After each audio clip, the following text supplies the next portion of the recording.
Next takeaway we want to talk about, and one of your big takeaways from this past week, is CJ Stroud balling out for his Houston Texans, and he might be the guy. He might be the franchise guy in Houston. He might be the answer that they've been looking for in Houston. So that's super exciting. I mean, Stroud was awesome on Sunday.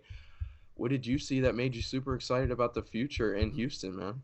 Yeah, I mean, I will just preface this with saying I was not a Stroud guy coming into the draft. Like, I know that there were a lot of people that there were some people that had him over Bryce Young. I had him as QB3 behind Anthony Richardson. That's more of a testament to me liking Anthony Richardson a lot than it is like a whole bunch of hate for Stroud. But I never got the thought that he should be going over Bryce Young or even Anthony Richardson for that matter. But clearly, Houston Texans know a little bit more about football than I do because this dude right now, he's balling out. He just is. And the most impressive part about it for me is what he's doing with the offensive line that they're running out at this current point in time. I mean, you look at this team, and we had, I believe, their offensive line ranked in the middle of the pack with, guys like Laramie Tunsil, Shaq Mason. They had Juice Scruggs coming in as a rookie. They had Kenyon Green coming into his second year, Titus Howard. Four of the five guys that I just mentioned did not play on Sunday. Shaq Mason was the only guy that played on Sunday, and he played pretty bad, grading out at a 50.8 per PFF. They had a first-time tackle start. I can't remember his. I feel like it was Tegan. No, that's not even him. They did have Austin Deculus. Yeah, he started for the first time in his entire Oh, career. Yeah, Austin Deculus. Yeah, come of on. course. He started for the first time in his entire career at left tackle on Sunday. They are so I don't know if anybody that watched the Steelers Texans game exclusively, you watched the pregame, you may have seen they listed the offensive linemen that were out. They were missing 6 offensive linemen in that game, and Shaq Mason is a guy that is projected to start.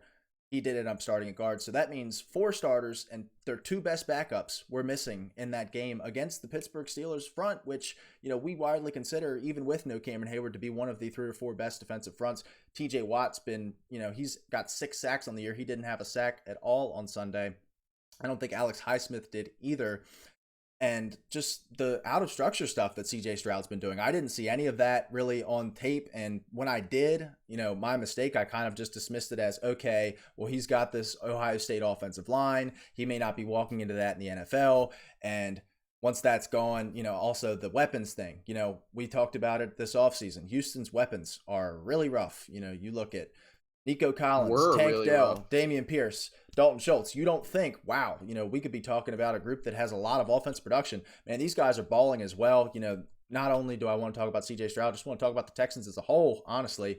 Nico Collins has been one of the more productive wide receivers in the league so far this year. Tank Dell, also, small guy, was one of the most talked about wide receivers, maybe not one of the highest ranked, but because of how he is that kind of Calvin Austin thing, that when he came out 2 years ago, where it's he is a perfect athlete outside of the fact that he's 5'8". And we see him and Calvin Austin as well in Pittsburgh in this game. Are making impacts on their team even at that small size. So got to give credit to those guys as well. Damian Pierce had a good day on the ground for the first time this season, really. But man, CJ Stroud, I mean, we talked about it, or everybody is talking about it with the records that he's breaking. He was, I believe, had the 3rd most passing yards in his first 3 games with 906, and then he had 1,200 and change, which is only behind Cam Newton for his first 4 games. So Wow.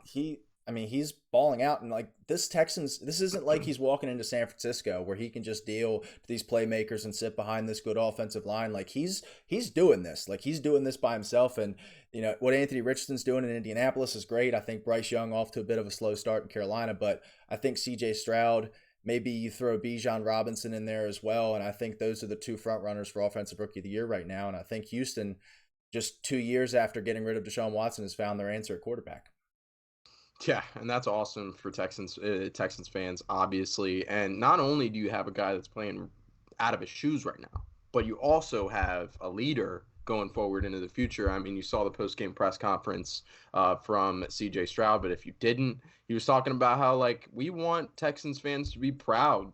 We want them to wear their gear outside and actually be happy to do it. And that's You don't hear that a lot from, especially Which, from a young quarterback. yeah, and in Houston, I mean, they haven't had much reason to do that in the last 2 or 3 years. No. You had Deshaun Watson sitting out for an entire season, and then he gets traded to Cleveland, and then it's more misery with Davis Mills and that whole thing. And they were criticized pretty heavily when they had the number 2 pick, they had the number 12 pick. They take CJ Stroud at 2, and they come up to get Will Anderson. They give up next year's first, and all offseason we talked about, well, Arizona could have 1 and 2 because the Cardinals and Texans could very well be the 2 worst teams in the NFL right now. Texans are sitting at 2 and 2. The Cardinals look feisty, so Cardinals conversation is a different thing, but more so talking about the culture, because they said Yeah. that was a culture establishing move. Like, we're not pushing all of our chips in on this year, but we want to show the fans, we want to show the NFL, we want to show the guys inside this building that we're committed to winning right now.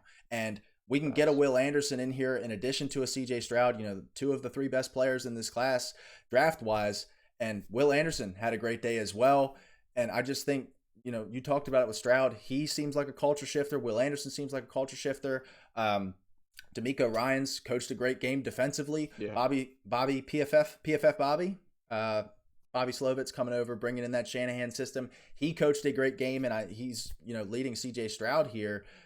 Like, this is the thing that you'd want him to be in. This is the system that you'd want him to be in, where he just looks for read one and he can deliver it to it. Like, I don't know, man. I didn't like him coming out. I had my doubts, but he's putting on right now, and you got to be pretty excited if you're a Texans fan moving forward.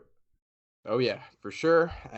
It's always a good thing when you get your franchise quarterback in town.